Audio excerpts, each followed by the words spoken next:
आइए सीधा आपको लिए चलते हैं जम्मू कश्मीर, जहां पर मौजूद है गृह मंत्री अमित शाह। बीजेपी अपना मैनिफेस्टो अब से कुछ ही देर में जारी करने वाली है। अब से थोड़ी ही देर बाद ये संकल्प पत्र जारी होगा। ये संकल्प पत्र महत्वपूर्ण इसीलिए क्योंकि एक तरफ एनसी अपना घोषणा पत्र जारी कर चुकी है। एनसी और कांग्रेस इस बार अलायंस में चुनाव लड़ते हुए नजर आएंगे और जाहिर है कि एक तरफ जहां पर जब टिकटों का बंटवारा हुआ, सीटों को लेकर कुछ नाराजगी भी नजर आई, उसको भी एड्रेस अमित शाह अपने इस दौरे के दौरान करेंगे। लेकिन अब से थोड़ी ही देर बाद बीजेपी करेगी अपना मैनिफेस्टो जारी, जिसे अभी अमित शाह सबके सामने रखेंगे। क्या कुछ शामिल रहता है बीजेपी के संकल्प पत्र में, घोषणा पत्र में जम्मू कश्मीर चुनावों को लेकर, ये देखना होगा। बस कुछ ही देर का इंतजार और फिर घोषणा पत्र करेगी जारी बीजेपी जम्मू कश्मीर चुनाव के मद्देनजर।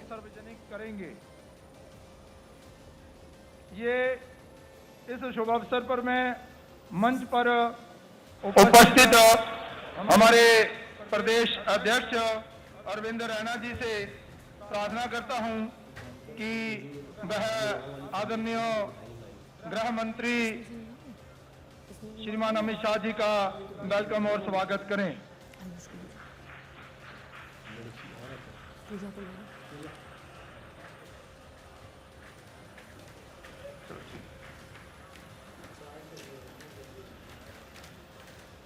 तो देखिए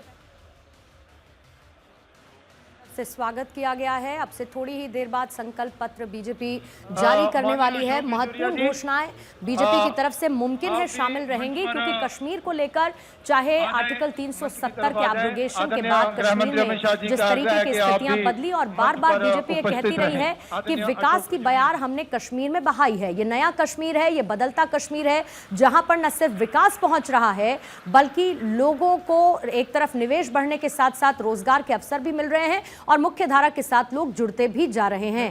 बीजेपी विकास के एजेंडे पर जम्मू कश्मीर में चुनाव प्रचार की बात कर चुकी है। जाहिर है कि विकास किस तरीके से हुआ, किस तरीके से कश्मीर को बदला गया और कश्मीर को बेहतर किया गया, इसका जिक्र करेंगे अमित शाह। और साथ ही घोषणा पत्र में आगे कश्मीर को कैसे विकसित किया जाएगा, इसका एजेंडा भी अमित शाह की तरफ से रखा जाएगा। 2 दिन के दौरे पर अमित शाह मौजूद हैं जम्मू कश्मीर में, जहां पर एक तरफ उनकी तरफ से कैंपेनिंग शुरू कर दी जाएगी, इलेक्शन कैंपेनिंग शुरू होगी। बीजेपी के स्टार प्रचारकों की सूची में अमित शाह भी है, नरेंद्र मोदी भी वहां पर स्टार कैंपेनर के तौर पर, योगी आदित्यनाथ भी शामिल रहने वाले हैं। और इन स्टार कैंपेनर्स की सूची में सबसे पहले अमित शाह की तरफ से की जाएगी रैली। जाहिर है कि जम्मू संभाग को लेकर बीजेपी आश्वस्त नजर आ रही है, क्योंकि जम्मू में जब इससे 10 साल पहले जब वहां चुनाव हुए थे विधानसभा के, उस दौरान जम्मू संभाग में बीजेपी का प्रदर्शन शानदार रहा था। तब पीडीपी के साथ मिलकर सरकार बनाई थी, हालांकि वो सरकार लंबी नहीं चली और उसके बाद से वहां पर चुनाव नहीं हुए थे। अब जम्मू कश्मीर में चुनाव 10 साल बाद होने जा रहे हैं और ऐसे में शांति, स्थिरता और विकास, जम्मू कश्मीर को मोदी पर विश्वास, इसी एजेंडे के साथ, यानी कि किस तरीके से जम्मू कश्मीर में शांति, स्थिरता और विकास की बयार बहे, ये सब कुछ बीजेपी अपने एजेंडे में शामिल करते हुए घोषणा पत्र में सबके सामने रखेगा। अब से थोड़ी ही देर बाद अमित शाह की तरफ से मैनिफेस्टो जारी कर दिया जाएगा। केंद्रीय मंत्री जितेंद्र सिंह भी इस कार्यक्रम में शामिल हैं। अब से थोड़ी ही देर बाद उनका संबोधन भी होगा, मैनिफेस्टो को भी जारी करेंगे अमित शाह। आज भारतीय जनता पार्टी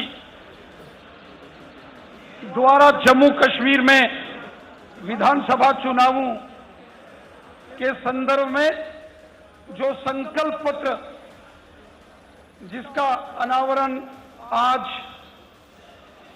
हमारे देश के माननीय यशस्वी गृह मंत्री श्रीमान अमित शाह साहब करेंगे,